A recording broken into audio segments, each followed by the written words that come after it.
Bueno, nuestro tema del día de hoy es la Biblia. Como subtítulo, la palabra de Dios no cayó del cielo.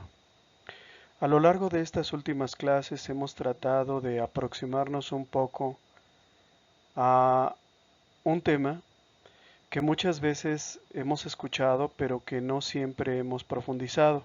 No sé si ustedes han oído aquella frase que a veces dicen los hermanos separados de que Jesús es relación, no religión. ¿Sí lo habían escuchado? Bueno, hay personas, por ejemplo, que dicen que Jesús no fundó ninguna religión, ¿verdad? Que de hecho en la Biblia no está que Jesús haya fundado ninguna religión. Bueno, Jesús no fundó una religión tal vez, pero sí pertenecía a una religión. Jesús era judío. Y como toda religión, la religión de Jesús tenía un templo, tenía un sacerdote, tenía un sacrificio y tenía también una escritura sagrada. En esta lección vamos a ver cómo se formó la Biblia. Y por principio de cuentas quiero comenzar con una frase que para muchos hermanos quizás resulte ofensiva o difícil de entender, pero así es. La palabra de Dios, hermanos, no cayó del cielo. Y esto es muy importante que lo tengamos en mente. Hay otras religiones en el mundo, como por ejemplo el Islam. Para ellos la palabra de Dios sí cayó del cielo. Es decir, los musulmanes verdaderamente creen que cada una de las suras del Corán fue dictada por Dios al profeta, entre comillas, profeta Mahoma. Nosotros, los cristianos, no somos una religión de libro, es decir, nuestra religión no está basada en un libro, y tampoco creemos que Dios en persona, con su propio dedo, haya escrito la Biblia. Antes y al contrario, en las próximas láminas que les voy a presentar, vamos a ver un poquito de cómo fue que la Biblia se escribió. Pero quiero que entiendan esto, por más chocante o desagradable que pueda resultar, la palabra de Dios no cayó del cielo. Antecedentes, todas las religiones tienen un libro sagrado, ¿verdad? Por ejemplo, pues hablábamos hace un momento del Islam, su libro sagrado es el Corán.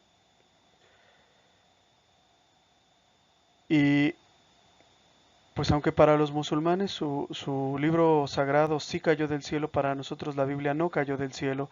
La Biblia tal y como la conocemos es el resultado de cientos, por no decir miles de años de reflexión, de escritura, de copia, de transmisión oral, de textos de muchas personas. ¿Sí? La Biblia no se compuso como el Corán de una sola vez y para siempre, sino al contrario, fueron textos que se fueron complementando con el paso de los siglos, fueron siendo reescritos una y otra vez, ¿verdad? Y participaron muchos autores, muchos, algunos incluso está perdido el nombre de la persona que participó en la redacción del libro. Los 5 primeros libros de la Biblia, por ejemplo, la redacción del Génesis, Éxodo, Números, Levítico, Deuteronomio, lo que se le llama el Pentateuco, se le atribuye a Moisés, pero nadie tiene la plena seguridad de que Moisés los haya escrito. En alguno de estos libros, si mal no recuerdo, creo que es en el Deuteronomio, al final, por ejemplo, Moisés escribe sobre su propia muerte, lo cual es un tanto difícil, porque una persona no puede escribir. Si ya está muerta, pues no puede escribir su propia muerte. Entonces hay que entender esto. También hay que entender que la Biblia no siempre fue un texto, no siempre fue un libro. Al contrario, antes que la palabra escrita, lo primero que hubo fue la tradición. Los relatos, las historias y las enseñanzas se transmitieron primero de padres a hijos, ¿sí?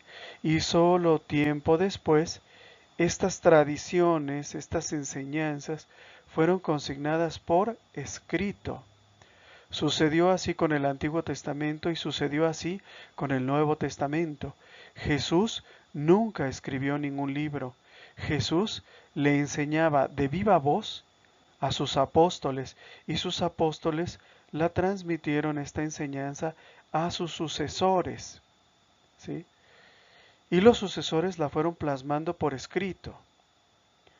Entonces, no siempre, por ejemplo, el libro que se le atribuye a un autor pertenece a ese autor.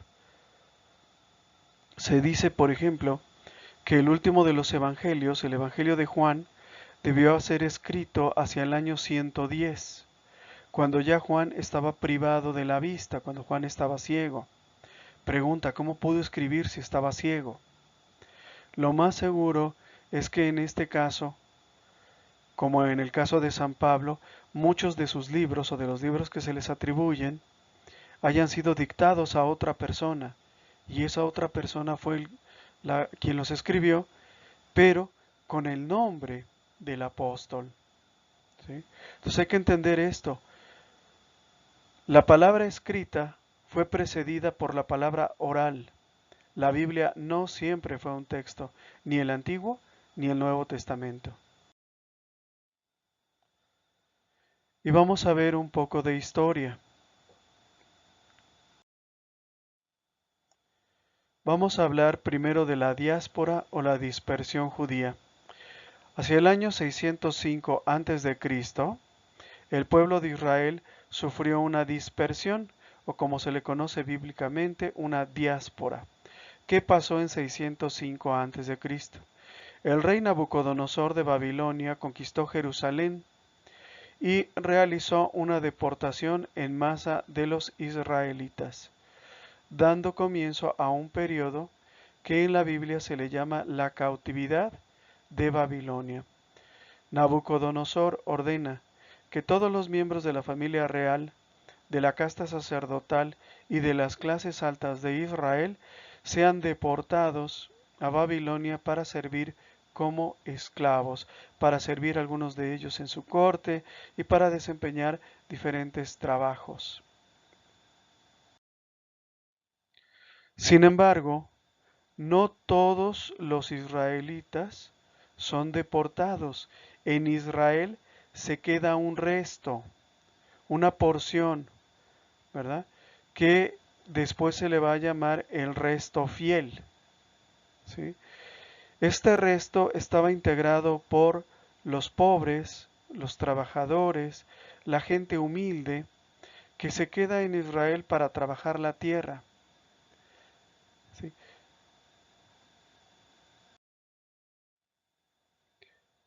Además, no todos los israelitas fueron deportados a Babilonia. Algunos escaparon y se fueron a Egipto. Egipto tiene una gran importancia en la historia de Israel. No sé si ustedes se acuerden cuando el ángel le anuncia a José que Herodes está buscando a Jesús, al niño Jesús, para matarlo. ¿A dónde huye José? José huye a Egipto. Y es que en Egipto había colonias muy importantes de israelitas. Se dice, por ejemplo, que unos 200 años antes del nacimiento de Cristo, en tiempo de los macabeos, había más judíos en Alejandría, en la ciudad egipcia de Alejandría, que en la misma Palestina. Imagínense, ¿no? O sea, es como si hubiera más mexicanos en Tokio, por decirlo así, que en México. Entonces, había enclaves judíos en África y uno de ellos muy importante era la ciudad de Alejandría. ¿Y qué tiene que ver todo esto con nosotros y con la historia de la Biblia? Tiene que ver mucho, porque antes de Cristo, ¿verdad? En el siglo IV, en el siglo III antes de Cristo, los judíos no tenían definido formalmente un canon de los libros que componían sus sagradas escrituras. Había muchos libros que los judíos consideraban divinamente inspirados, que se leían y se estudiaban en las sinagogas, ¿sí?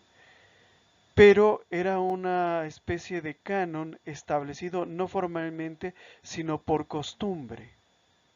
¿Sí? En el siglo III antes de Cristo, la lengua principal del mundo civilizado era el griego. Los griegos, particularmente los macedonios, habían instaurado un imperio que llegaba desde Grecia, cubría buena parte del Medio Oriente e incursionaba en el norte de África, en lo que hoy llamamos Egipto y Libia. ¿Sí? De manera tal que en el siglo III el idioma culto, el idioma universal, diríamos hoy, era el griego. ¿Sí?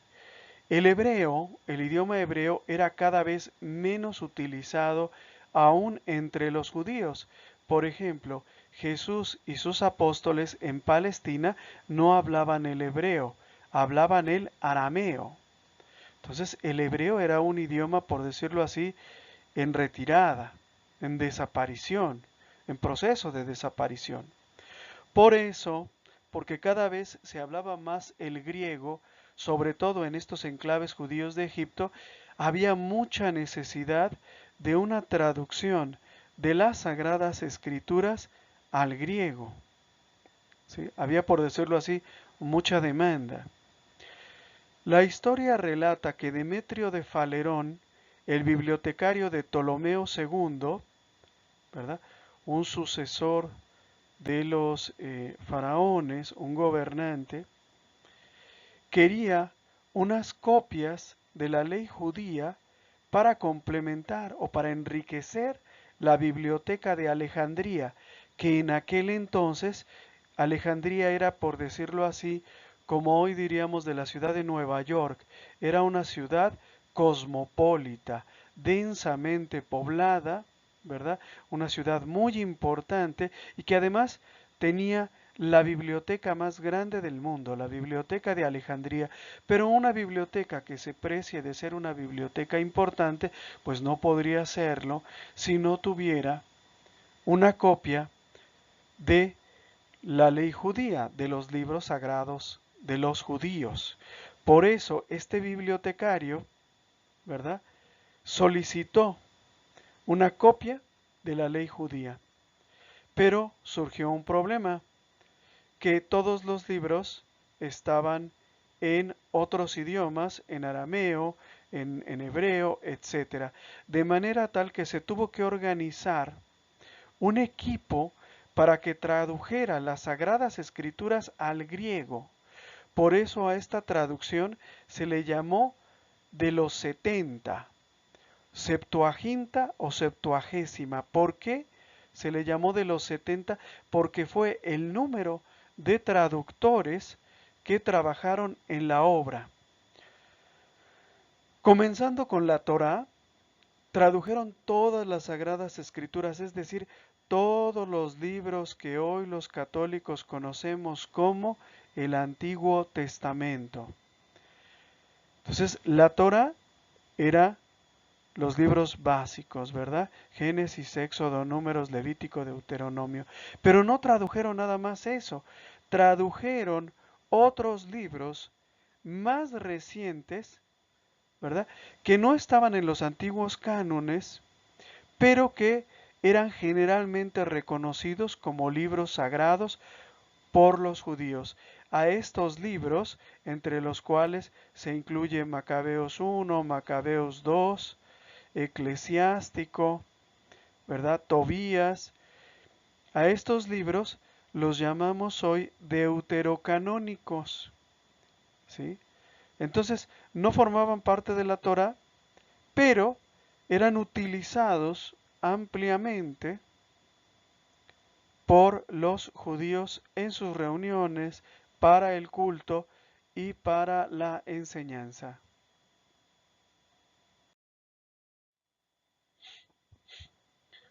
El canon de los 70 contiene los textos originales de algunos deuterocanónicos como Sabiduría y Segundo de Macabeos. Contiene la base canónica de otros, ¿verdad? Ya sea en parte como Esther, Daniel o Sirácides o Eclesiástico, o completamente Tobías, Judith, Baruch y uno de Macabeos.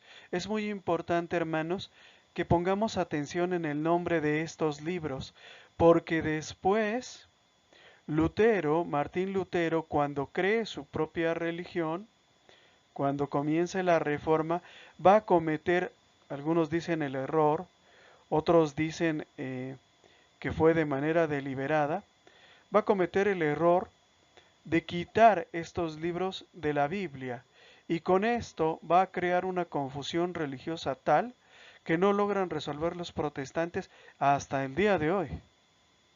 ¿Sí? Entonces son estos libros, Sabiduría y Segundo de Macabeos, ¿verdad? Íntegro, ¿verdad? Esther, Daniel y Sirácides o Eclesiástico en parte y completamente Tobías, Judith, Baruch y Primero de Macabeos.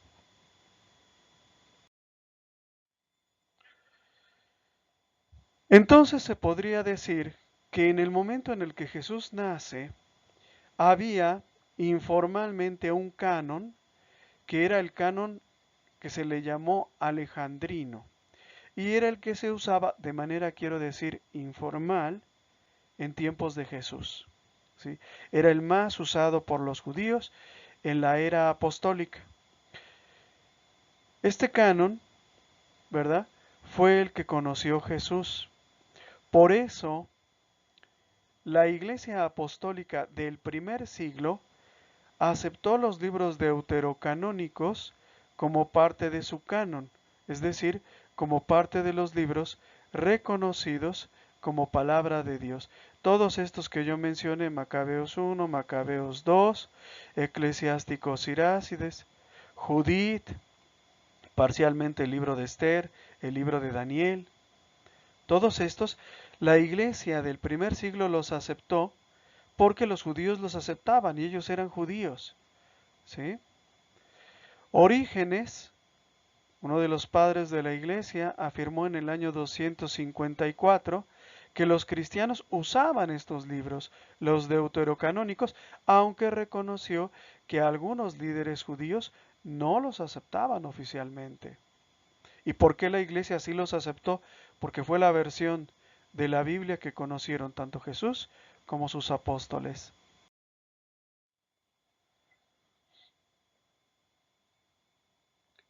En el año 100, bueno, más o menos entre el año 90 y en el año 100, los judíos, los escribas y los fariseos convocan a una reunión en la ciudad de Yabnia o Jabnia para definir un nuevo canon de sus sagradas escrituras.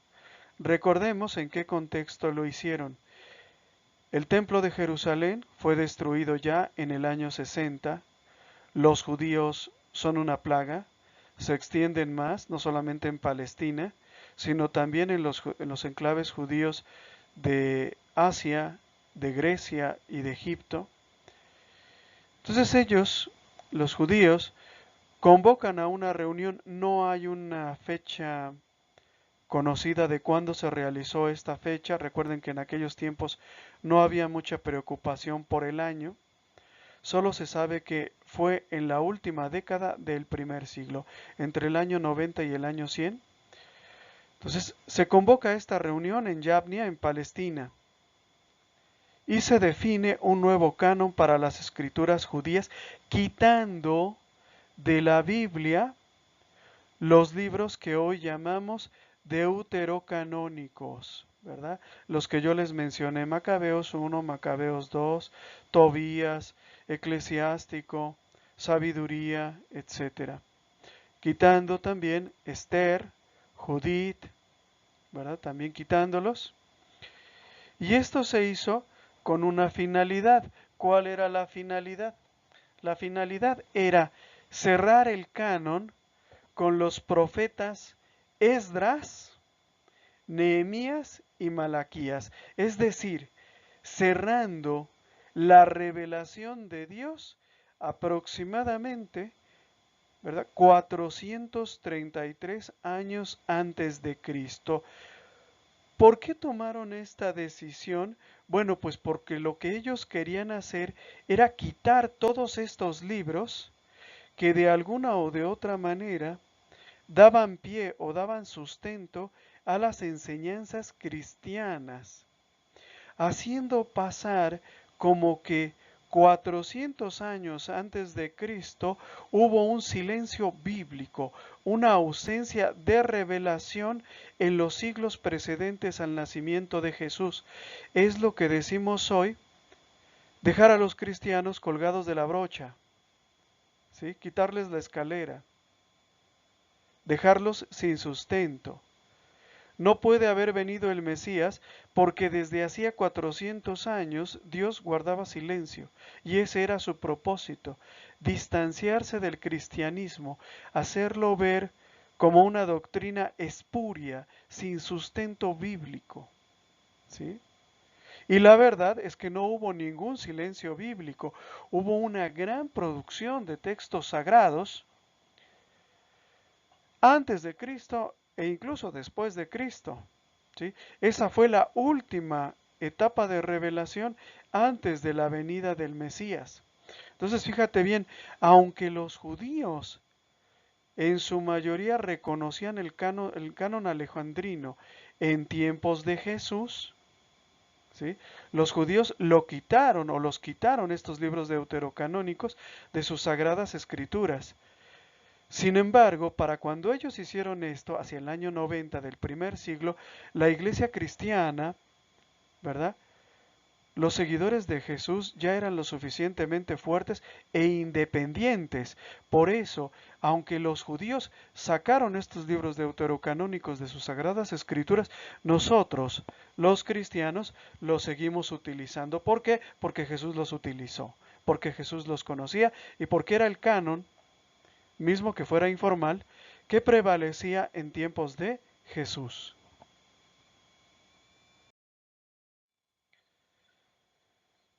De esta manera tenemos que hacia el año 100 había dos cánones del Antiguo Testamento. El canon alejandrino, que databa del siglo III antes de Cristo y que era reconocido por los judíos en la traducción de los 70 al griego. Este canon era el más utilizado por los judíos en tiempos de Cristo y por eso los autores del Nuevo Testamento también lo utilizaron. Y este canon, el canon alejandrino, contenía los libros deuterocanónicos y es el reconocido por la Iglesia Católica. Pero en el año 100 tenemos que ya hay otro canon, el canon de Yabnia, establecido por los judíos que rechazaron el cristianismo y por lo tanto quisieron distanciar el periodo de revelación del tiempo de Jesús. Por eso rechazaron los últimos 7 libros reconocidos por el canon alejandrino.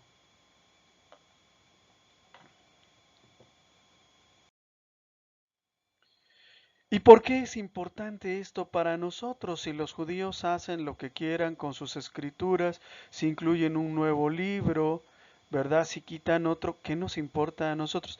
Nos importa mucho porque hacia el año 1530, es decir, 15 siglos después de Cristo, Lutero va a rechazar el canon establecido por la iglesia primitiva, ¿verdad?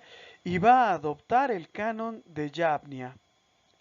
Y este canon es el que aceptan los protestantes. Por eso, ustedes van a encontrar, no sé si alguno de ustedes tenga acceso a alguna Biblia protestante, pero hay Biblias protestantes, creo que no todas, por lo menos los luteranos y los anglicanos no tanto. Pero hay Biblias protestantes que no tienen estos 7 libros que yo les he mencionado, Macabeos 1, Macabeos 2, Tobías, Esther, Daniel en parte, Esther en parte, ¿sí? Sirácides no lo tienen. Ahora, se discute mucho acerca de por qué Lutero tomó la decisión de escribir su Biblia basándose en el canon de Yabnia y no en el canon alejandrino. Algunos piensan que lo hizo de manera intencionada, para justificar sus errores y para justificar sus herejías. Otros piensan que fue un error, ¿sí? Entonces, pero la versión más difundida es que lo hizo de mala fe.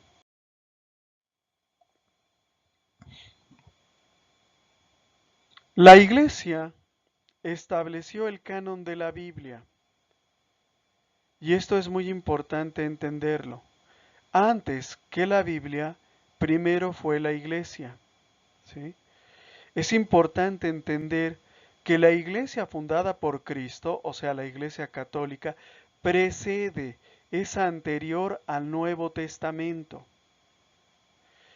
En tiempos de Cristo, cuando se decía, por ejemplo, que toda escritura era útil para enseñar, para amonestar, no se refería al Nuevo Testamento, sino al Antiguo Testamento.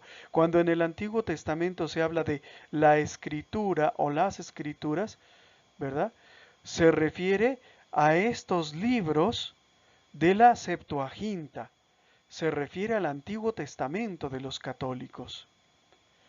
Solamente se comenzó a utilizar el término Nuevo Testamento a partir del siglo II. Fue la Iglesia, y eso también es muy importante entenderlo, fue la Iglesia con la autoridad que Cristo le dio la que estableció el canon de la Biblia, Antiguo y Nuevo Testamento, y su correcta interpretación, y no al revés, como creen algunos protestantes. Algunos protestantes creen que primero fue la Biblia y luego fue la Iglesia, y no. Primero fue la Iglesia y luego fue la Biblia.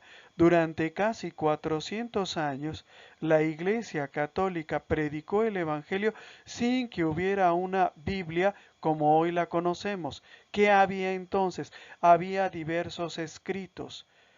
Tanto la Biblia o tanto las escrituras de los judíos como algunos libros, ¿verdad?, que se consideraban divinamente inspirados, algunos, otros de dudosa procedencia, pero que flotaban por ahí, por el aire, ¿verdad? Y la Iglesia, con su autoridad, tuvo que decidir de entre los muchos libros que flotaban en su tiempo, cuáles iban a pasar a integrar, ¿verdad?, el Nuevo Testamento, y muchos libros fueron sacados. Había, por ejemplo, el Evangelio de Pedro, había el Evangelio de los Ebionitas, había el Evangelio de Judas, había cantidad de libros, ¿verdad? El Evangelio de José, el Evangelio de no sé cuántos, que decían cosas diferentes de lo que hoy llamamos el Nuevo Testamento. Entonces, es la Iglesia con su autoridad la que dice, este y este y este libro van a formar parte del Nuevo Testamento. Este y este y este no van a formar parte del Nuevo Testamento. Y van a quedar fuera algunos libros que van a ser muy importantes, como por ejemplo el Pastor de Hermas. El Pastor de Hermas, no sé si ustedes conozcan ese libro, es un libro que el Papa Juan Pablo II solía eh, citarlo muchas veces, aunque no formaba parte del Nuevo Testamento, no forma parte del Nuevo Testamento. Otro libro, por ejemplo, que es muy utilizado para la catequesis, aunque no forma parte del Nuevo Testamento, es la Didache. Se escribe Didache, ¿sí? Entonces, ¿quién decide qué libros integran o qué libros no integran la Biblia? La Iglesia, ¿sí? La Iglesia fue primero. La Iglesia es la que decide qué libros integran el canon. Por lo tanto, es la Iglesia en cuyo seno nacieron esos libros la que nos va a decir cómo debemos interpretar de manera correcta esos libros y no al revés, como creen algunos protestantes. Algunos protestantes creen que es la Biblia la que nos va a señalar, ¿verdad?, cómo debemos interpretar las enseñanzas de la Iglesia, y no, ¿verdad? Es al contrario. La Iglesia que creó la Biblia, ¿sí?, es la que nos dice cómo vamos a interpretar la palabra escrita. Luego, ¿verdad? Como hubo libros que no entraron a formar parte del canon del Nuevo Testamento, a estos libros se les conoce con el nombre de apócrifos, ¿sí? Apócrifos en el sentido no de que todo lo que hay en ellos fuera falso, sino de que contenían algunos elementos erróneos, producto de influencias extrañas a la fe católica, particularmente del agnosticismo. El agnosticismo fue una herejía que surgió prácticamente con el cristianismo y vamos a hablar de ella un poco más adelante. Pero quiero resaltar una cosa, apócrifo no quiere decir que todo en ello sea falso. Incluso muchos de nosotros, sin quererlo, hemos tenido algún contacto con los apócrifos. Y se los demuestro. ¿Cuántos reyes magos había? 3, ¿verdad? ¿Y cómo se llamaban? ¿Y cómo vinieron a ver a Jesús? En un elefante, en un caballo y en un camello. ¿Y cómo lo sabes si eso no lo dice la Biblia?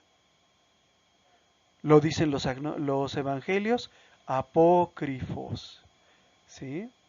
Entonces hay evangelios sobre la infancia de la Virgen María, sobre la infancia del niño Jesús, sobre José, etc.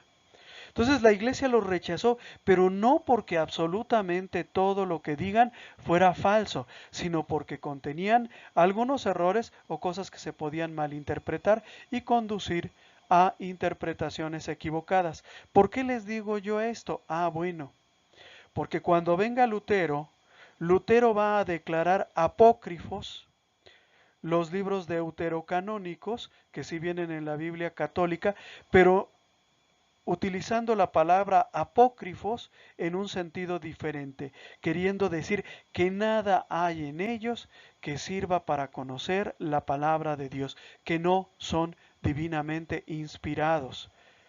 ¿Sí? Entonces, cuando el protestante dice que los deuterocanónicos son apócrifos, no dice que tengan cosas ciertas y cosas equivocadas, ¿sí? O que puedan inducir a error. Dice que todo en ellos está equivocado. Entonces, aguas mis hermanos porque no es lo mismo. La iglesia rechaza los libros apócrifos, pero no porque en ellos todo sea equivocado, sino porque algunas cosas o podrían inducir a error, ¿sí? O eh, tienen influencia del agnosticismo, de la herejía agnóstica. ¿Y qué fue la herejía agnóstica? La herejía agnóstica surgió casi al mismo tiempo que el cristianismo. Los agnósticos tenían las mismas sagradas escrituras que la iglesia, pero las interpretaban en un sentido diferente, en un sentido caprichoso y se podría decir que en mayor consonancia con el espíritu religioso de los romanos. Es decir, en un sentido que reconciliaba las sagradas escrituras con el politeísmo.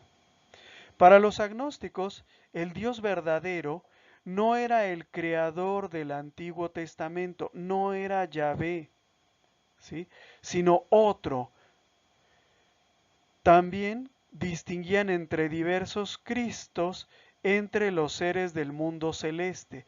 Para ellos Cristo había ido y venido muchas veces, no había un solo Cristo.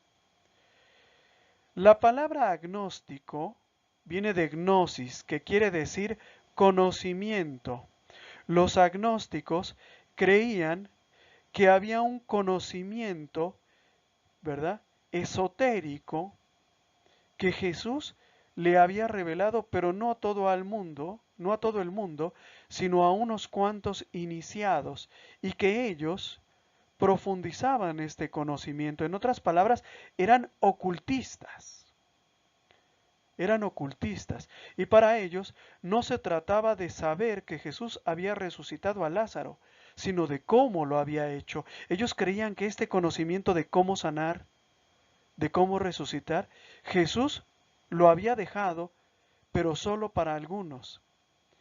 Entonces, por eso surgieron ellos como secta. Se les considera seguidores del mago Simón, aquel que ofreciera dinero a San Pedro a cambio de darle el Espíritu Santo. ¿Sí?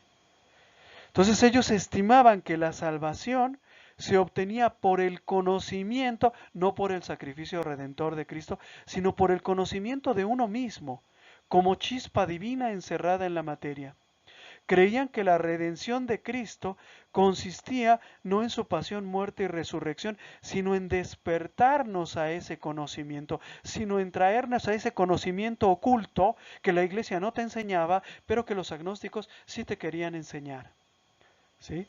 También creían que solo los hombres espirituales, solo unos cuantos elegidos, solo unos cuantos iniciados estaban destinados a la salvación. Cristo había muerto en la cruz, pero no por todos, sino solamente por nosotros, los inteligentes, los que conocíamos. Ese era el absurdo que enseñaban los agnósticos. La herejía agnóstica entonces tenía un carácter elitista. El conocimiento y la salvación no eran para todos ustedes, eran solo para unos cuantos. ¿Sí? Y además despreciaban al mundo creado, al mundo material. Y esos pues eran las principales características de estos herejes. Por eso la Iglesia determinó que cualquier libro, aunque se dijera cristiano o divinamente inspirado, si contenía alguna influencia agnóstica, ¿verdad? Algún carácter elitista, despreciaba el mundo, despreciaba la materia, creía que había muchos Cristos, creía que Yahvé no era el Dios creador, se le quedaba o se le dejaba fuera. Pero también, ya propiamente, dentro de la iglesia, en el siglo segundo, hubo otra herejía que fue muy importante y que fue la herejía marcionita. Los seguidores de Marción, esta herejía comenzó a existir a mediados del siglo segundo.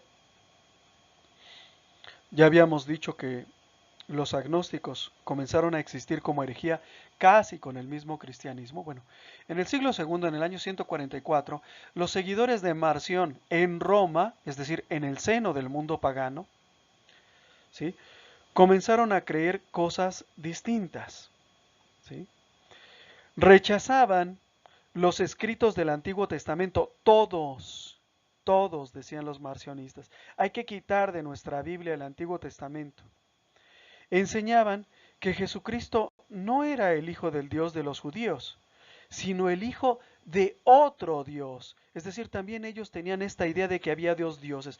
Un Dios malo, el Dios creador, el Dios del Antiguo Testamento, y un Dios bueno, el Dios que nos mandó a su Hijo a salvarnos. Y los marcionistas también creían que, ¿verdad?, Jesús era el Hijo del Dios bueno, que había mandado a su Hijo a salvarnos y que era diferente, era otro del Dios de la antigua alianza.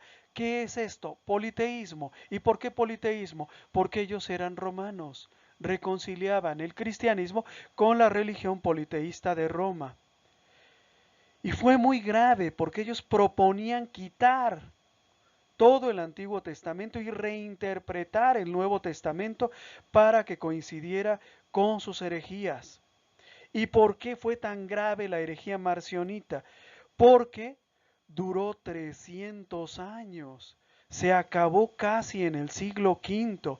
Surgieron también entonces en la misma infancia del cristianismo y adoptaron una firme organización eclesiástica, crearon su propia iglesia paralela a la iglesia católica y fueron, dicen algunos historiadores, el enemigo más poderoso que el cristianismo ha conocido jamás. Todas las sectas, hermanos, todas las sectas tienen un ciclo de vida, viven 100, 150 años, algunas no llegan a los 100 años cuando estallan en miles de sectas y al final desaparecen.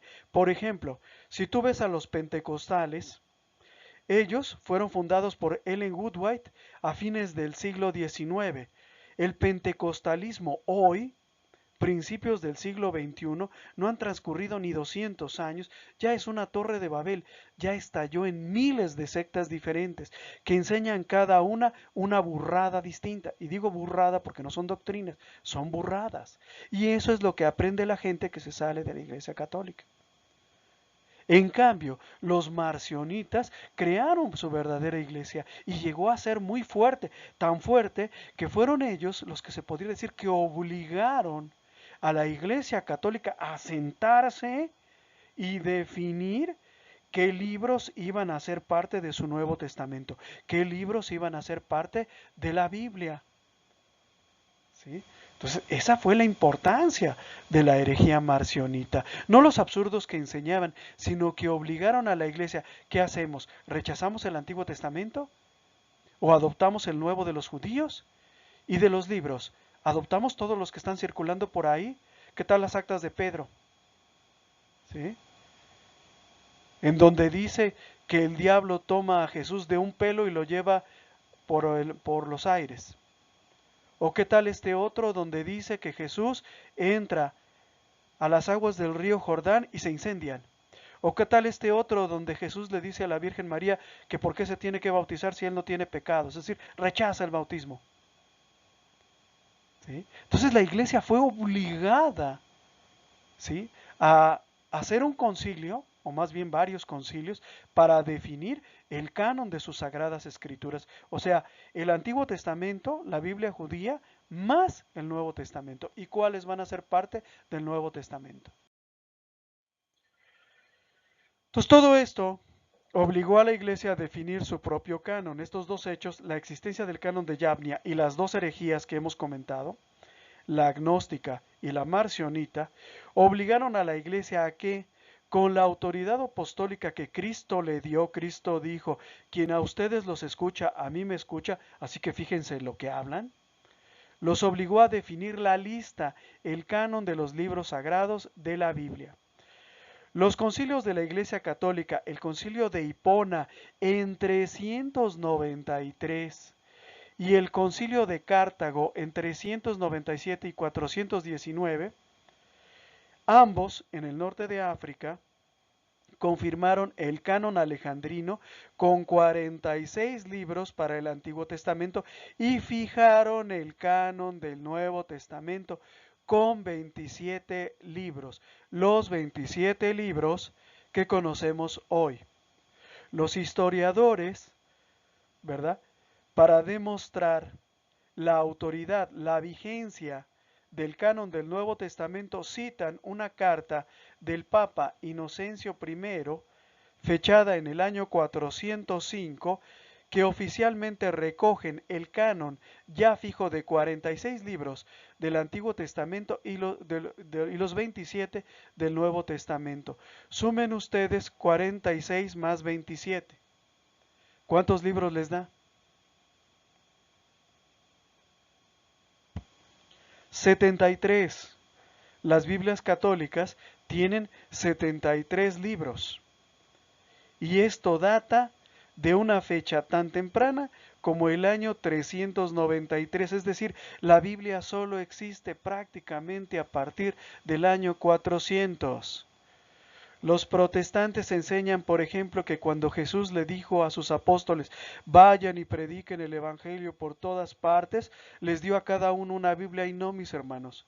Cuando Jesús dijo eso, solo existía el Antiguo Testamento y existía precisamente bajo la forma del canon alejandrino con 46 libros, muchos de los cuales ya no forman parte de la Biblia protestante. ¿Sí? Pero esta no fue la única vez que se discutió el canon, ¿eh? Se volvió a discutir en 1442, antes de la Reforma Protestante, y se volvió a discutir después, hacia 1534, después de la Reforma Protestante. Porque los protestantes volvieron a poner el tema en la mesa de discusión. ¿Sí? Entonces, en el Concilio de Trento, ¿verdad?, nuevamente la Iglesia se vuelve a pronunciar sobre el tema del canon de los libros que integran la Biblia. Ahora bien, hay un tema muy interesante. ¿Cuáles fueron los criterios utilizados en el siglo IV para determinar el canon del Nuevo Testamento, porque había muchos libros. Pastor de Hermas, ¿sí? La Didaje, las Actas de Pedro, el Evangelio de no sé quién, de los Ebionitas, ¿no? Entonces, ¿cuál fue el criterio para determinar el canon del Nuevo Testamento? Se utilizó un criterio compuesto por tres principios. Primero, tenían que ser libros que fuesen escritos por un apóstol o su discípulo. Hablábamos hace un momento del Evangelio según San Juan, que fue escrito en el año 110 cuando San Juan estaba ciego. Lo más seguro es que haya sido escrito no por San Juan, sino por un discípulo. Muchos libros atribuidos a Pablo, por ejemplo, muy probablemente no los escribió Pablo porque estaba preso. En algunos de esos evangelios, el propio Pablo menciona el nombre de la persona que está escribiendo o copiando los libros. Entonces tenía que ser escrito por un apóstol, por alguien que haya tenido un contacto directo por Jesús o por un discípulo. El segundo criterio, que fuera un texto que se utilizara en la liturgia de las iglesias más grandes y más antiguas, no en cualquier iglesia nueva, no en cualquier iglesia de garage, como llamamos hoy, ¿verdad? Sino que tenía que ser una iglesia fundada por algún apóstol. Por ejemplo, Roma, ¿verdad? Corinto, Jerusalén, Antioquía, ¿sí? Por una iglesia antigua, fundada por algún apóstol. Y tercero, que estuviera en conformidad con la fe católica recibida de los apóstoles, es decir, que estuviera de acuerdo, que no hubiera ningún elemento que contradijera las enseñanzas que los apóstoles transmitieron a la iglesia por vía oral. Por ejemplo, ¿verdad? En el Evangelio dice que Jesús fue a bautizarse, pero que al momento de acercarse a bautizarse, Juan el Bautista le dijo, pero ¿cómo te voy a bautizar yo? Tú me deberías de bautizar a mí. Y Jesús le dice, hagámoslo así porque conviene que cumplamos con toda justicia. Bueno, pues aquí nos encontramos otro libro que dice que Jesús no quiere bautizarse y que dice, ¿y yo por qué? ¿Qué hacemos con ese libro? ¿Lo incluimos o lo quitamos? Lo sacamos. ¿Por qué? Porque contradice la enseñanza de los apóstoles de que Jesús bautizaba. Entonces, ese libro sale fuera del canon. Y existe, ¿verdad? El libro de los evangelios apócrifos, ¿verdad? Con todos estos libros que no fueron considerados como libros dignos de permanecer en el canon de la Biblia. Entonces algunos libros fueron excluidos del canon, ¿por qué? Porque no pudieron satisfacer alguno o todos estos criterios. Por ejemplo, el Evangelio de Tomás, el Evangelio de Pedro, fueron considerados falsos o parcialmente o totalmente falsos por la iglesia y rechazados. Pero hubo otros que fueron aceptados, ¿verdad? Por ejemplo, el Evangelio de San Juan y el Apocalipsis, que también estaban en dudas porque estos libros, particularmente el Apocalipsis, han sido controversiales y han sido muy atractivos para los grupos milenaristas que predican el fin del mundo y sectarios. Si ustedes se fijan, desde siempre los grupos milenaristas y las sectas siempre han tenido mucha fascinación por el libro del Apocalipsis. Si tú ves, mucho de sus enseñanzas se funda precisamente en el Apocalipsis. Cuando el protestante dice que la Iglesia Católica es la ramera del Apocalipsis, pues ya te dice de dónde sacó su inspiración. Entonces, por raro que parezca, ¿verdad? En el siglo IV había muchas personas que decían que el Evangelio de San Juan y el Apocalipsis no deberían formar parte de la Biblia porque se prestaban mucho para la confusión y para que todos estos grupos de confundidos confundieran más, lo cual sigue pasando hasta nuestros días. Pero bueno, tienen su valor y su belleza los libros del Evangelio de San Juan y del Apocalipsis, por lo cual la Iglesia tomó la decisión de mantenerlos dentro del canon del Nuevo Testamento. Entonces tenemos una situación muy particular en nuestros días. Tenemos en realidad no una Biblia, sino dos Biblias. A la Biblia protestante le faltan 7 libros. ¿Por qué le faltan 7 libros? Ya lo habíamos anticipado. En el año 1534, es decir, 15 siglos después y casi 10 siglos después de que la Iglesia determinara cuáles libros componían la Biblia, llega Martín Lutero que traduce la Biblia al alemán, pero rechaza los últimos 7 libros del Antiguo Testamento porque estos libros contradecían sus nuevas doctrinas. Lutero, ¿verdad? Y sus seguidores llegan negando, por ejemplo, el purgatorio, negando el culto mariano, llegan negando muchos elementos, ¿verdad?, que componen parte esencial de las doctrinas católicas, enseñando, ¿verdad?, que la salvación se gana solamente por la fe, etcétera. Entonces hay quien dice que Lutero mandó quitar estos 7 libros porque de esta manera, ¿verdad?, no se contradecía sus nuevas doctrinas. Por ejemplo, al quitar los libros de Macabeos 1 y Macabeos 2, le fue más fácil negar el purgatorio, ya que en Macabeos 2, capítulo 12, versículos del 43 al 46, se da por supuesto que existe una purificación después de la muerte. De esta manera, Lutero comienza a enseñar que libros como los de los Macabeos no pertenecen a la Biblia. Y hasta la fecha, los seguidores espirituales de Lutero, ¿verdad?, pues no creen en la existencia del purgatorio. ¿Por qué? Pues porque para ellos solamente hay cielo o infierno. Y Dios elige desde la eternidad los que se van a salvar y los que se van a condenar, y aunque se van a condenar, de todos modos los crea, ¿verdad? Y no hay más que de dos sopas, o cielo o infierno. Cielo si eres protestante, infierno si eres católico o no eres protestante, ¿verdad?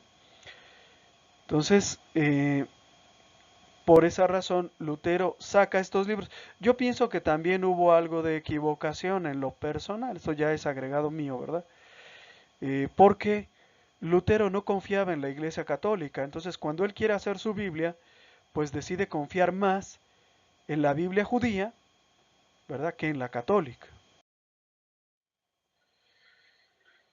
Otro elemento muy interesante que nos ayuda para distinguir hasta qué punto Lutero se equivocó al sacar estos 7 libros tiene que ver con las citas que ligan al Antiguo y al Nuevo Testamento, ¿verdad?, y que hablan precisamente de la vida eterna. En Hebreos capítulo 11, versículo 35, San Pablo dice que hubo mujeres que recobraron resucitados a sus muertos, es decir, nos habla de una resurrección. Pero nos habla también de otra cosa, dice, hubo también otros que en vista de una resurrección mejor, no buscaron salvarse a cualquier precio de la tortura. ¿De quién está hablando San Pablo? Nos dicen los teólogos, está hablando de los mártires macabeos y de las innumerables muestras de heroísmo dadas por los judíos en las épocas de los macabeos. Particularmente el segundo libro de los Macabeos, capítulo 7, versículo 11, el capítulo 14, 23, 29 y 36, nos hablan del sacrificio de los hijos de una viuda, ¿verdad? Los helenizantes, los griegos, los quieren obligar a comer carne de cerdo, un alimento impuro, rechazado por la ley, y ellos se niegan. Y les dicen que si no quieren comer carne de cerdo, los van a matar. Y ellos aceptan la muerte. Y aceptan la muerte porque tienen la esperanza en la resurrección. Tuvo la valentía de declarar, del cielo he recibido estas manos, pero las sacrifico por sus leyes, y de él, es decir, de Dios, del cielo, espero que me las devuelvan. Otro de los hermanos, estando a punto de morir, dijo, felices los que mueren a manos de los hombres, teniendo la esperanza recibida de Dios de ser resucitados por Él. Pero para ti, le dice a sus verdugos, no habrá resurrección para la vida. Otro dice, el Creador del mundo, que formó al hombre en el comienzo y dispuso las propiedades de cada naturaleza, les dará a ustedes en su misericordia el espíritu y la vida, ya que ahora se menosprecian a sí mismos por amor a sus leyes. Esto lo dice un judío piadoso para sostenerlos en la esperanza. La mamá de estos muchachos que van a ser sacrificados le dice a su hijo, no le temas a ese verdugo, sino que muéstrate digno de tus hermanos, que previamente habían aceptado la muerte. Acepta la muerte para que te encuentre con tus hermanos en el tiempo de la misericordia. Y el último, uno de ellos, dice, mis hermanos sufrieron una prueba pasajera, a cambio de una vida que no se acaba, y ya están cubiertos por la alianza de Dios. Tú, empero, le dice a su verdugo, por la justicia de Dios, experimentarás el castigo de tu orgullo. Palabra de Dios, te alabamos, Señor. Aquí nos habla de resurrección, aquí nos habla de vida eterna, aquí nos habla de premio para aquellos que sufrieron por mantenerse fieles a la ley, y habla de un castigo para aquellos que no se mantuvieron fieles. Y es de esto de lo que nos habla San Pablo en Hebreos 11:35. Hace unos meses, bueno, yo diría ya años, vino a la parroquia un protestante a platicar conmigo y él me decía, mira, es que no hay una relación entre el Nuevo Testamento y los deuterocanónicos, o sea, no hay ninguna cita que los ligue uno al otro. Mentira, hermano. Aquí tú tienes a Hebreos 11:35 ligado con Macabeos 2, capítulos 7, 14, 23, 29 y 36. ¿Sí? También vemos una cosa muy interesante. Se habla ya del tema de la resurrección. Recordemos que en tiempos de Cristo hay una disputa entre los fariseos, que creen en la resurrección, y los saduceos, que niegan la resurrección. Y hay un tema también muy interesante, que es el tema del purgatorio, en el cual no creen los hermanos protestantes. De esto se habla en el segundo libro de los Macabeos, capítulo 12. Aquí se dice que hubo una batalla y los israelitas fueron derrotados. Al final de la batalla, al recoger a sus muertos, los israelitas revisan las ropas de los caídos y se encuentran con que han cometido un pecado de idolatría. Se hicieron acompañar con ídolos. Por lo tanto, han pecado y eso explica la derrota. Viendo esto, el Macabeo hace una colecta y la Biblia lo describe en estos términos. Luego, efectuó una colecta que le permitió mandar a Jerusalén, a la ciudad santa, al templo, unas 2000 monedas de plata para que se ofreciese allí un sacrificio por el pecado, pecado grande, porque valió una derrota militar. Era un gesto muy bello y muy noble, motivado por el convencimiento de la resurrección. Porque si no hubiera creído que los que habían caído resucitarían, habría sido inútil y ridículo orar por los muertos. Pero él presumía, es decir, el Macabeo, que una hermosa recompensa espera a los creyentes que se acuestan en la muerte. De ahí que su inquietud fuera santa y de acuerdo con la fe. Mandó pues ofrecer ese sacrificio de expiación por los muertos para que quedaran libres de sus pecados. Palabra de Dios, te alabamos, Señor. Aquí vemos que el Macabeo cree en la resurrección, cree en la vida eterna y cree en una recompensa, cree en el cielo, pero al mismo tiempo está confrontado con la triste realidad. Los que cayeron en la batalla cometieron pecado.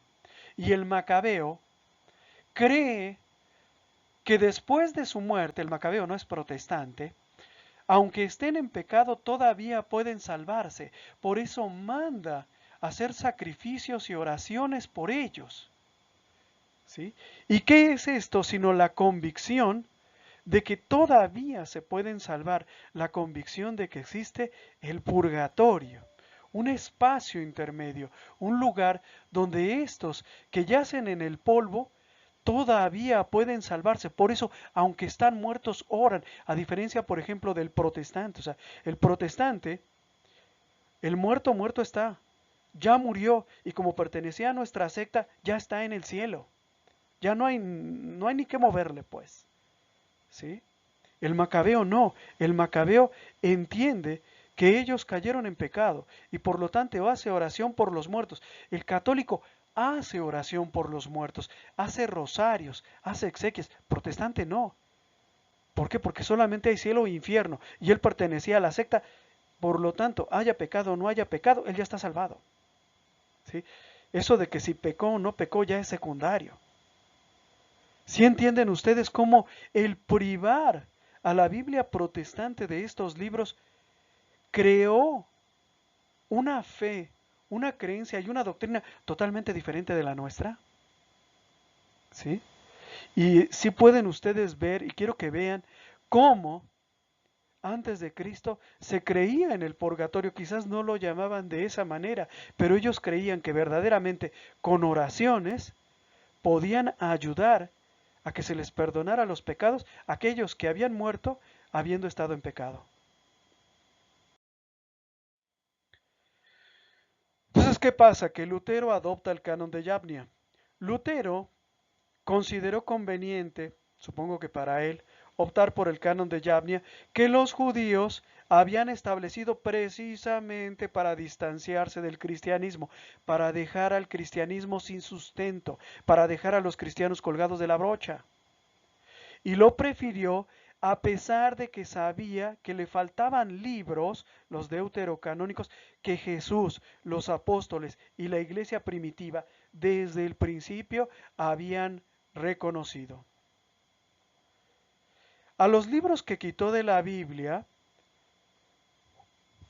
estos deuterocanónicos, Lutero los agrupó bajo el título de apócrifos, pero apócrifos no en el sentido en el que la Biblia católica utiliza ese término, sino señalando que no se tienen por iguales a las sagradas escrituras, aunque puedan ser útiles y buenos para leer, es decir, no tienen valor, no sirven de nada. Es como el Principito. ¿Conoces el libro del Principito? Bueno, si quieres, léelo, pero no es palabra de Dios. No tiene algo que tú estés obligado a creer, o que tú tengas que creer, o que sea divinamente inspirado. Es eso lo que está queriendo decir Lutero. ¿Sí? Lutero propagó, junto con su rebelión, sus errores. Por esta razón se entiende que a la Biblia protestante le faltan 7 libros, los que los protestantes de hoy llaman apócrifos. ¿Cuáles son estos 7 libros? Íntegramente, Tobías, Judith, Esther, Daniel, Macabeos, Sabiduría, Eclesiástico y Baruch. Si ustedes los cuentan ahí, no son 7, son 9. ¿Por qué? Porque Esther y Daniel sí están en los libros protestantes, pero no están completos. Se les quitó una parte.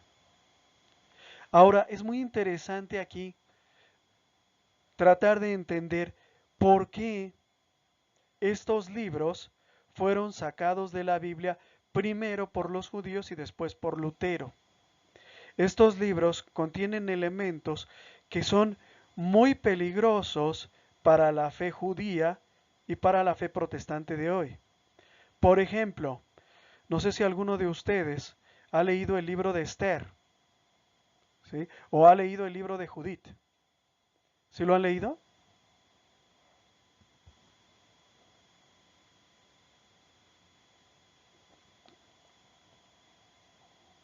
¿No? Bueno, Esther y Judith tienen una característica muy particular. ¿Sí?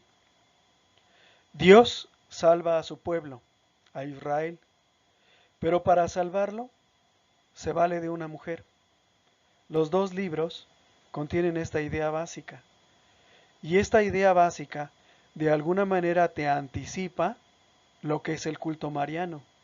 Porque cuando llegue Jesús, Jesús va a ser enviado al mundo no en un platillo volador, no va a aparecer de la nada, sino por medio de una mujer. Y esto es muy interesante. Y se dice solo unos años antes de que nazca Jesús de Nazaret. Macabeos 1 y Macabeos 2 ya contiene algunos elementos que nos hacen pensar en el purgatorio. ¿Sí? Entonces, son libros peligrosos. Si yo fuera judío en cierto sentido, entendería por qué los judíos sacaron estos libros del canon de sus sagradas escrituras. Lo que no se comprende es por qué Lutero también lo hizo, ¿no? Entonces Lutero no solamente sacó libros de la Biblia, sino que también le hizo algunos cambios a su Biblia, ¿verdad? Para adaptarlo a su doctrina. Recordemos que Lutero era un sacerdote, pero era un sacerdote débil, que no había logrado ser fiel a su ministerio ni fiel a su celibato. En otras palabras, caía en los pecados de la carne, en los que casi todo el mundo cae. ¿Sí? Él nunca pudo ser fiel a su celibato. Y tenía esa preocupación y frecuentemente se confesaba y declaraba ese pecado. Y tenía miedo de ir al infierno. Hasta que, leyendo la carta a los romanos, encuentra la clave. El hombre se salva por la fe. Crees en Cristo, ya estás salvado. Y de ahí él va a deducir una doctrina.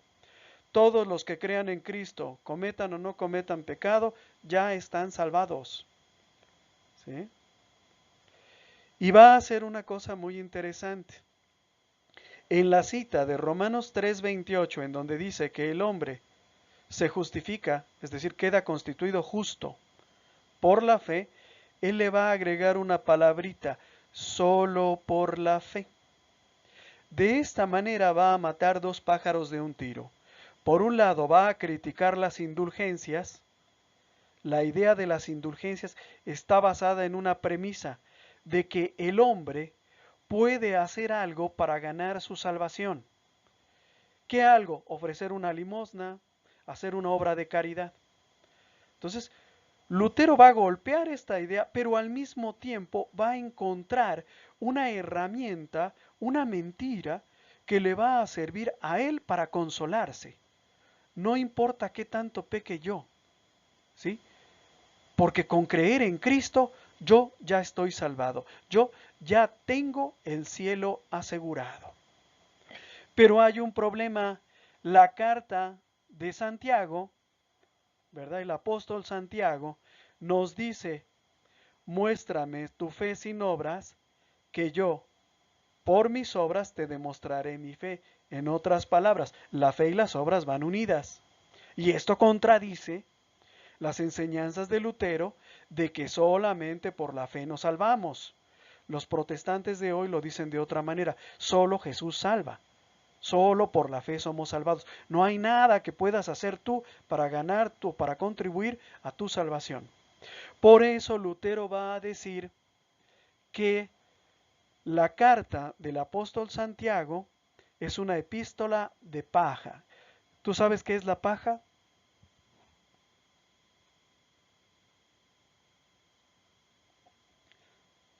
Pues la paja es una brizna de pasto, de trigo, algo que no sirve para nada, que nadie toma en cuenta, que nadie le da valor. Si se pierde la paja a nadie le interesa. La paja se quema, no sirve. Por eso va a decir Lutero que la epístola de Santiago es una epístola de paja, que no sirve para nada, que no la tienes que tomar en cuenta. ¿Por qué? Porque contradice mis enseñanzas, las enseñanzas de Lutero. En particular, que el hombre se salva solamente por la fe. ¿Sí? Entonces, si ven cómo Lutero extracta su doctrina, pero también decide que hay libros que no le conviene que existan. Lutero proponía sacar algunos libros del Nuevo Testamento.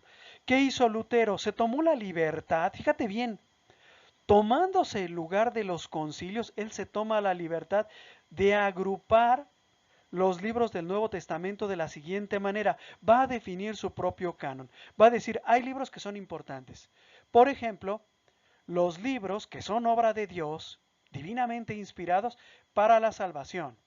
Estos son el Evangelio de Juan, la carta a los Romanos, la carta a los Gálatas, Efesios, la primera carta de Pedro y la primera carta de Juan. Hay otros libros que son canónicos, ¿verdad? No son obra de Dios, pero son divinamente inspirados, como por ejemplo el Evangelio de Mateo, el Evangelio de Marcos, el Evangelio de Lucas, los Hechos de los Apóstoles, todas las demás cartas de Pedro, además de la carta a los Gálatas, a los Efesios y a los Romanos, el segundo libro de Pedro y el segundo libro de Juan. Dice, pero hay libros, dice Lutero en toda su soberbia, ¿verdad? Ocupando él el lugar de la tradición, el lugar de los concilios, dice, hay libros que no son canónicos, hay libros que no valen y que no tienen por qué estar ahí. ¿Sí? Por ejemplo, la carta a los Hebreos, el libro de Santiago, ¿verdad? Este que tanto estorba, el libro de Judas, el Apocalipsis y los libros del Antiguo Testamento. Afortunadamente, el protestantismo nació bajo la rebeldía, bajo la desobediencia. Y cuando Lutero toma esta determinación, fueron muchos los protestantes que decidieron no obedecerle. Por eso se entiende que hasta el día de hoy las Biblias protestantes, aunque no son católicos, reconocen el canon establecido por la autoridad de la Iglesia Católica de 27 libros. Es decir, no escucharon ni a su fundador. Así como Lutero no obedeció a la iglesia, ellos tampoco le obedecieron a Lutero cuando les dijo que había libros del Nuevo Testamento que tenían que salir de ahí. Entonces fíjate qué cosa tan curiosa con los protestantes, ¿verdad? No reconocen el canon de la Iglesia Católica para el Antiguo Testamento, pero sí reconocen el Nuevo. A pesar de que su fundador Lutero les dijo que había libros que nada tenían que hacer ahí.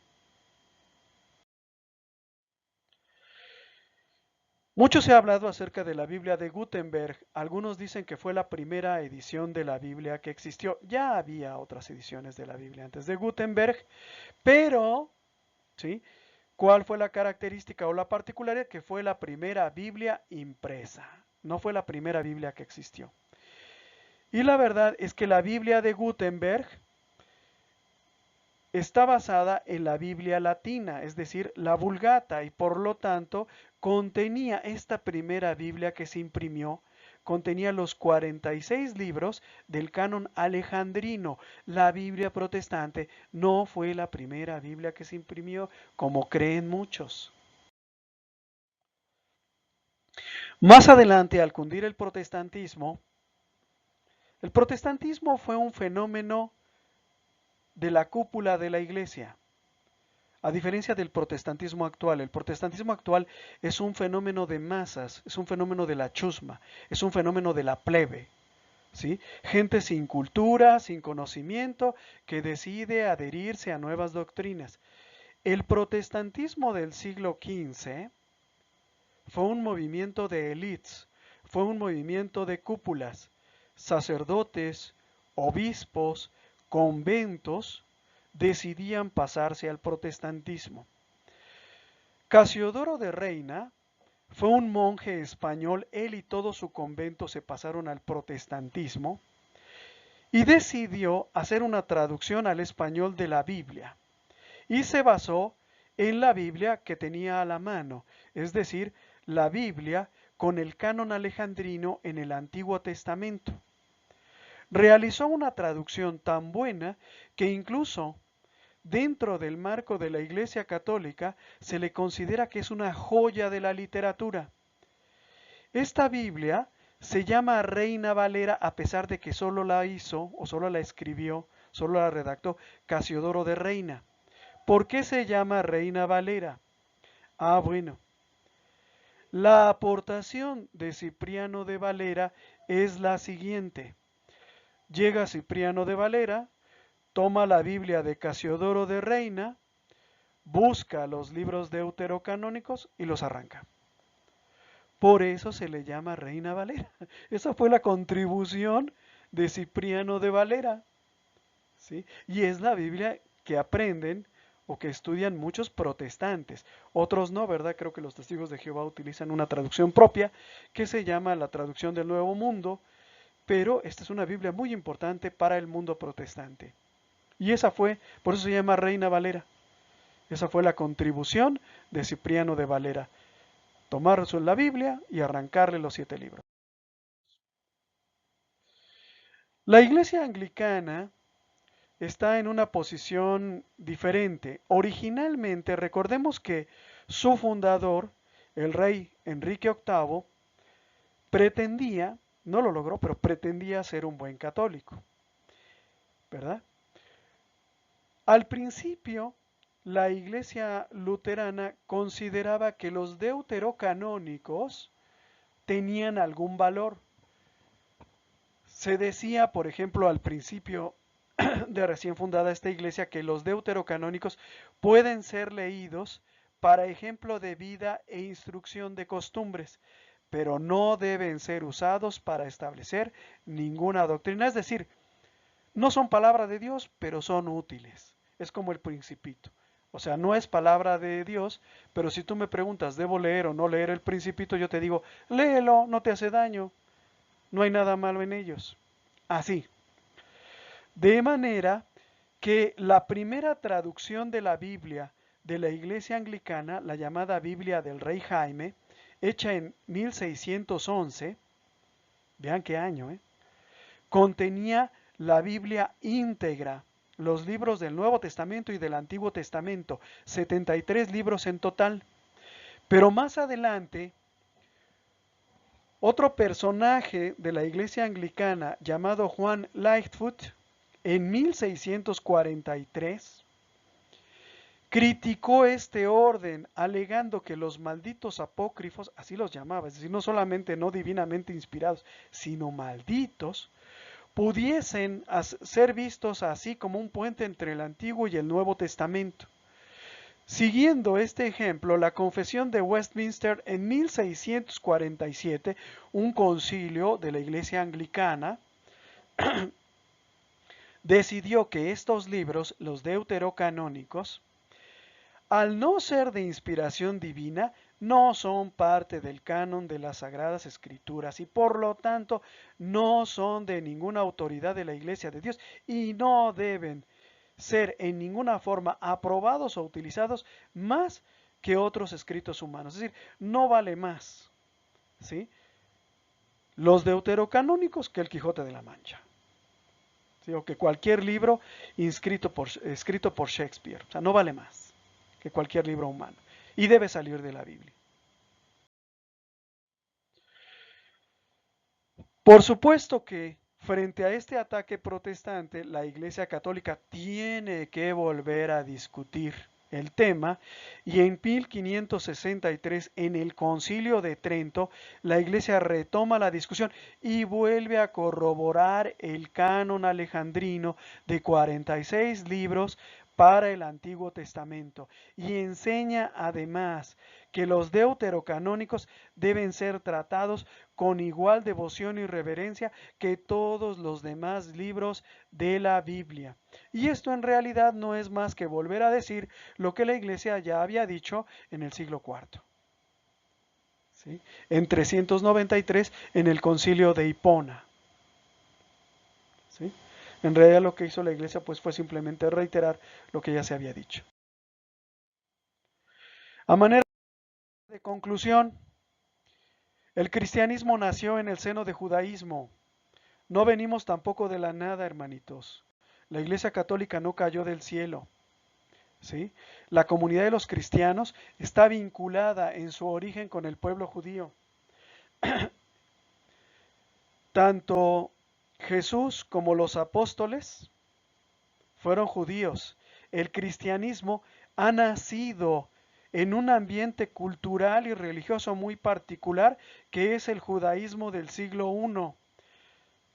nos hemos ido separando progresivamente, pero tenemos raíces judías que tenemos que reconocer porque si no perdemos elementos muy importantes. ¿Por qué los católicos hacen misas y por qué no hacen una pachanga como hacen los protestantes tirándose al suelo bailando y cantando? ¿Por qué nuestros obispos tienen ropajes que se parecen mucho al de los judíos? ¿Sí? Entonces hay que entender que tenemos raíces judías, por eso en las clases pasadas yo les he hablado de los sacrificios de los judíos, de los templos de los judíos, de los sacerdotes judíos y ahora de las escrituras judías, porque son nuestros antecedentes, son nuestros hermanos mayores en la fe. Entonces las sagradas escrituras de los judíos también son parte de la palabra de Dios. Por supuesto que los judíos tienen otras escrituras que no forman parte de la Biblia, pero nuestro Antiguo Testamento es todo prácticamente de extracción judía. El Antiguo Testamento, ¿sí?, solo existe a partir del siglo segundo y los libros que lo componen fueron solemnemente promulgados por la Iglesia Católica en el Concilio de Hipona en 393. El Nuevo Testamento es un término que se utiliza a partir del siglo segundo, ¿sí? Y el Antiguo Testamento, pues lo que recoge son los libros sagrados de los judíos. Hay una relación entre la tradición y la Sagrada Escritura. Primero fue la transmisión oral del conocimiento, después ese conocimiento queda plasmado por escrito. Hay que entender una cosa, la tradición complementa la Sagrada Escritura. La revelación no puede ser enteramente expresada en textos escritos. Incluso los judíos, después de la definición de su canon, todavía tienen otros libros. A la larga, la tradición oral acaba siendo plasmada en un libro, ¿sí? Por eso leemos en el Evangelio de Juan, y vean por qué Lutero, ¿verdad?, lo quería sacar de las Sagradas Escrituras. Juan 21:25. No se escribió todo lo que Cristo enseñó, ¿sí? Por eso es necesaria la tradición viva para poder comprender la Sagrada Escritura.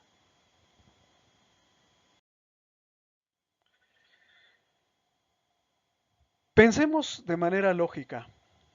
Si como dicen los protestantes, toda la verdad está contenida en un libro y lo único que tú tienes que hacer es leer el libro y aprenderlo, ¿para qué necesitamos el Espíritu Santo? ¿Sí? Jesús nos dice en Juan 14:26 que el Espíritu Santo nos va a guiar hasta la verdad completa, dará testimonio de Jesús, ¿sí? Nos va a dar una comprensión más profunda de la persona de Cristo, de su mensaje y de su obra. ¿Para qué necesitamos el Espíritu Santo si ya todo está escrito en la Biblia? Entonces, ojo, la razón por la cual Lutero quiere sacar estos libros de la Biblia también tiene una explicación, ¿no? No es caprichosamente. Hay una relación entre la tradición y la Sagrada Escritura. El Concilio Vaticano II observa que la tradición es la que nos ayuda a comprender más profundamente la Sagrada Escritura y la vuelve continuamente operante. La Escritura es la palabra de Dios puesta por escrito, bajo la inspiración del Espíritu Divino. La tradición es la que transmite a los sucesores de los apóstoles la palabra de Dios confiada a ellos por Cristo Señor y por el Espíritu Santo, a fin de que iluminados por el Espíritu de la verdad, la guarden fielmente, la expongan y la propaguen. El Espíritu Santo nos ayuda a comprender las Escrituras, de manera tal que la Iglesia Católica no deriva solamente de la Sagrada Escritura, del libro escrito, su certeza, sino también de la tradición. Por eso, para la Iglesia Católica, tanto la tradición como la Sagrada Escritura merecen la misma reverencia, el mismo respeto, la misma veneración y deben ser consideradas juntas. Ahora bien, hay límites a la aportación de la tradición.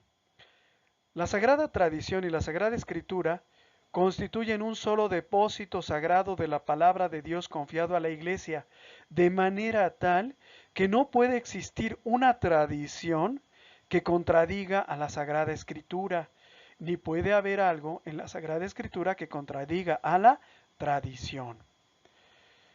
El Concilio Vaticano II menciona la aportación propia de la tradición, pero es un punto de máxima importancia. ¿Qué nos enseña la tradición? La tradición nos enseña muchas cosas. Nos enseña el amor a María, ¿verdad? Nos enseña eh, la veneración, perdón, la comunión de los santos, que podemos hacer oración unos por otros, ¿verdad? Aunque unos estemos vivos y otros estemos muertos. Pero nos enseña también una cosa muy importante, una cosa vital, una cosa crucial, que si la perdemos de vista todo. La tradición nos dice cuáles son los libros que componen la Sagrada Escritura. ¿Sí? La escritura y la tradición, hermanos, son inseparables, no se pueden separar. Si separáramos la escritura y la tradición, acabaríamos enseñando algo que no es cristianismo, que es una creación de hombres. ¿Sí? Y se puede oír bonito, se puede oír bien, es atractivo, pero acabaríamos enseñando los caprichos de los hombres. Aplicación a la vida. El que quiera repite conmigo, el que no guarda silencio. La iglesia es bíblica, pero sobre todo es apostólica. Agradezco infinitamente a Dios el pertenecer a la iglesia que, con la autoridad que emana del mismo Cristo, no solo definió el canon de la Biblia, sino que me enseña la forma correcta de interpretarla. A partir de hoy, me acostumbraré a ver a la iglesia católica no solo como madre, sino también como maestra. Y tengo para ustedes algunas preguntas de reflexión. Creo que ya me pasé de tiempo otra vez. No quería hacerlo, pero ya lo hice. Vamos a resolverlas lo más rápido posible. Primera pregunta, para ver si entendieron el tema. ¿Quién nació primero, la Biblia o la iglesia? El que quiera responder. A ver, ¿la Biblia fue primero? Fue la iglesia, ¿verdad? El Nuevo Testamento solo comienza, de hecho el término comienza a utilizarse a partir del siglo segundo y la Biblia como tal, como la tienes en tu casa, como la tengo yo en mi casa a partir del siglo IV. Primero fue la iglesia. ¿Y quién determinó, verdad? ¿Qué libros iban a formar parte de la Biblia? La iglesia. Entonces esto es muy interesante, ¿sí? Muy interesante. Pregunta número 2. ¿Durante cuántos siglos la Iglesia Católica predicó a Cristo sin que existiera una Biblia como tú y yo la conocemos, como tenemos en nuestra casa? 4 siglos, solo a partir de 393. ¿Sí? Y todavía el tema volvió a ser discutido más adelante, pero bueno, en fin. Entonces esto es muy interesante. 3. ¿Cuándo? ¿En qué época sucedió que los judíos definieron su propio canon de las escrituras? Del año 90 al año 100. En ese momento ellos se reúnen y dicen, ¿qué hacemos con estos cristianos? ¿Qué hacemos con su culto a la Virgen María, con su purgatorio, con su resurrección? ¿Qué hacemos con ellos? Bueno, pues vamos a quitarle estos libros a la Biblia. ¿Sale? Y esto sucedió entre el año 90 y el año 100. Específicamente el acontecimiento es el Concilio de Yavnia. Pregunta número 4. ¿Por qué razón el Concilio de Yavnia, judío, decidió sacar del canon de sus libros sagrados los libros llamados deuterocanónicos? ¿Qué querían? ¿Qué buscaban? ¿Verdad? ¿Qué está escrito en esos libros? Judith, Esther, Sabiduría, Tobías, Macabeos. ¿Qué está escrito en esos libros que es tan peligroso para el judaísmo?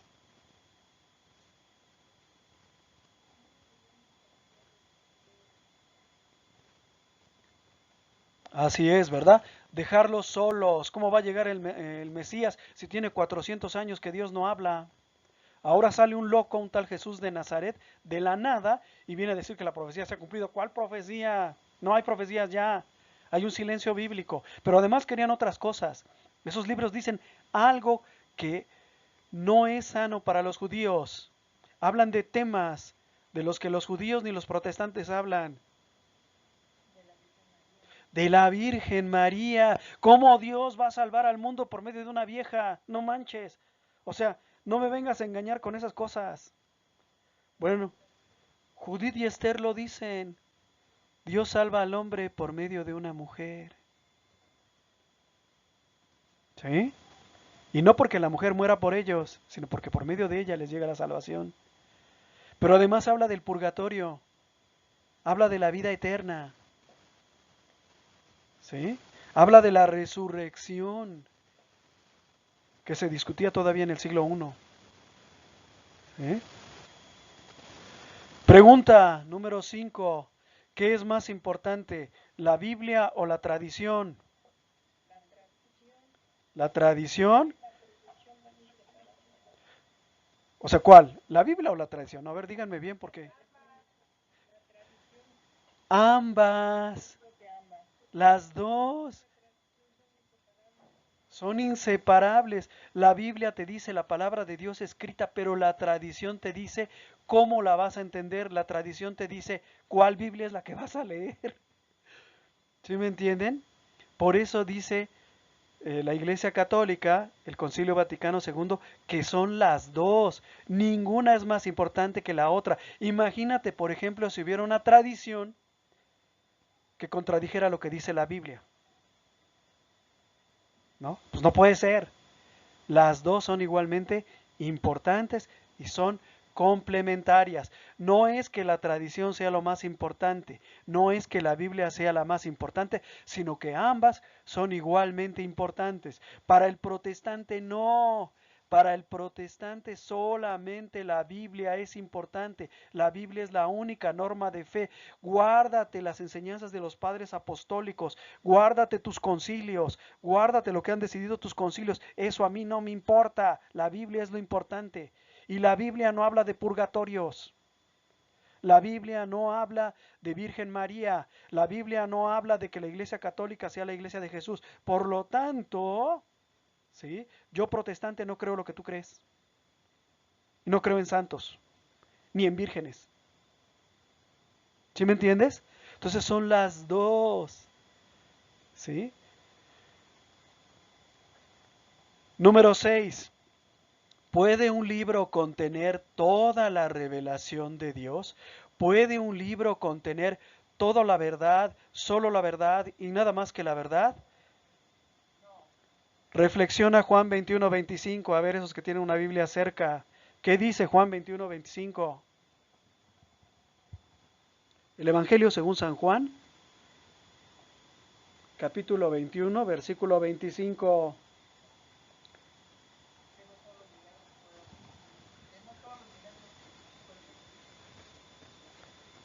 Así es, ¿verdad? Que no todo lo que Jesús hizo y enseñó quedó consignado por escrito, dice San Juan.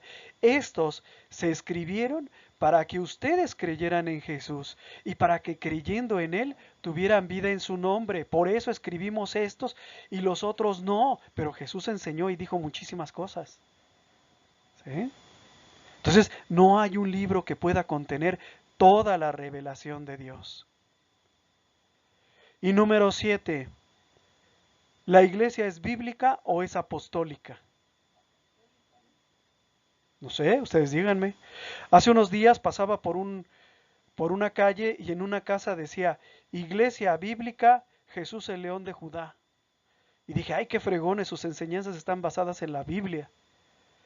Yo te pregunto, de tu iglesia católica, las enseñanzas que tu iglesia imparte, ¿son bíblicas o son apostólicas?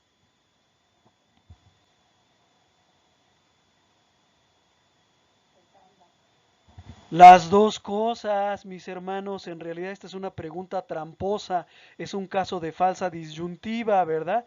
Es apostólica porque la fe que la iglesia transmite la recibió de los apóstoles y es bíblica porque está plasmada en la Biblia y porque fue la iglesia la que con su autoridad determinó qué libros integraban la Biblia. Fue la Iglesia Católica, ¿verdad? El pueblo en cuyo seno nació el Nuevo Testamento. Se podría decir, perdón por el ejemplo, pero hablando del proceso de gestación de un ser humano, o sea, la Biblia fue gestada en el vientre de la Iglesia Católica.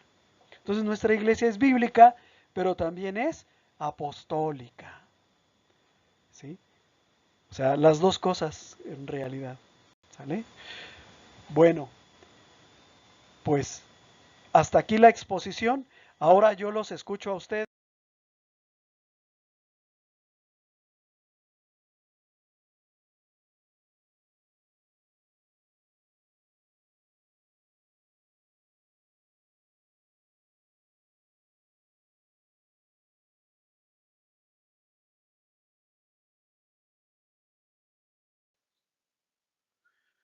Muchas gracias por tu atención. Esperamos que este video haya sido de tu agrado. Nuestro trabajo se mantiene gracias a las aportaciones de amigos y benefactores. Si nace de tu corazón hacer alguna aportación y tienes posibilidad de hacerlo, aquí te dejo mis datos bancarios. Si no puedes hacer alguna aportación, con una oración es más que suficiente.